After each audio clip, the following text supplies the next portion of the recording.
Pero te pregunto, porque te debía esta pregunta hace 2 o 3 meses. Fue una entrevista que yo vi que te hicieron en C9N, que me pareció interesante, donde vos explicabas el sentido guaranítico de nuestros nombres. Por ejemplo, Paraguay, ¿qué es? Asunción, Asunción. Pero viene, Carlos, fíjate lo interesante también de esto, ¿verdad? Muchas de estas nominaciones que hasta hoy la gente, sobre todo la que viene del interior hacia Asunción, dice Ajata Paraguay. Sí. Es raro encontrar a alguien que diga Ajata Asunción. La gente normalmente dice, se refiere a la capital nuestra como Paraguay.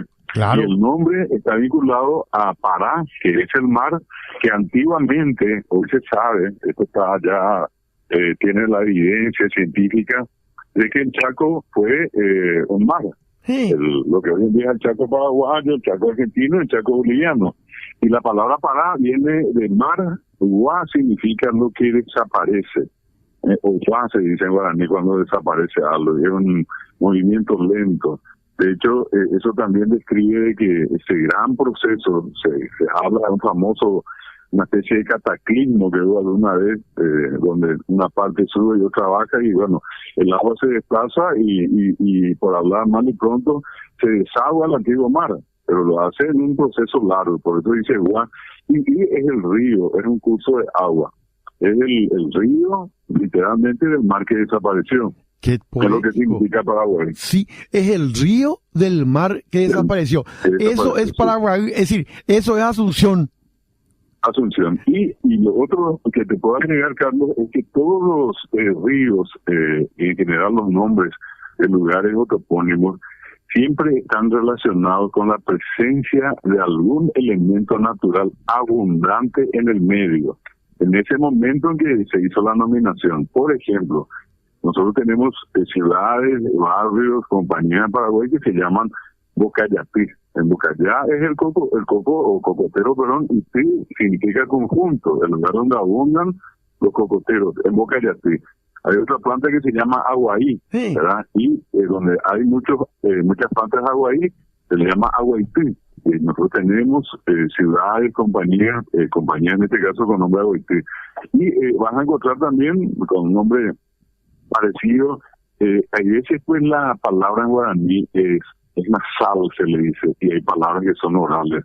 Increíblemente eso tiene un valor muy importante a la hora de poner los nombres, porque cuando hay palabras nasales, en vez de ti le agregamos un di al final. Claro, claro. Y allí tenés, por ejemplo, el caso de caane. El caane es una planta que todo el mundo conoce, se suele usar para echar bichos, ¿verdad? Para las lombrices. Y entonces se le da eso a la criatura. Pero en ese lugar abundaban las plantas de caane. Por eso se le decía caane, el lugar donde abunda. Cuando se trata de minerales también, fíjate vos, Carlos, que el nombre antiguo del Luque, y más atención tiene que llamarnos esto, ya tenía obviamente el nombre guaraní y refería a una circunstancia, a una cuestión que hoy en día se sabe, ¿verdad?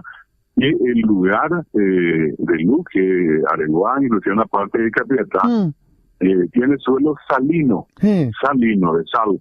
Entonces el nombre antiguo de Luque fue Yuquipi. Yuqui es la sal y Pi el lugar donde abunda la sal. Fíjate toda la... El arroyo, sí, el arroyo que separa Luque de Areguá, que todo el mundo conoce hasta hoy, tiene el nombre, es Yuquiri. Ri en este caso es agua.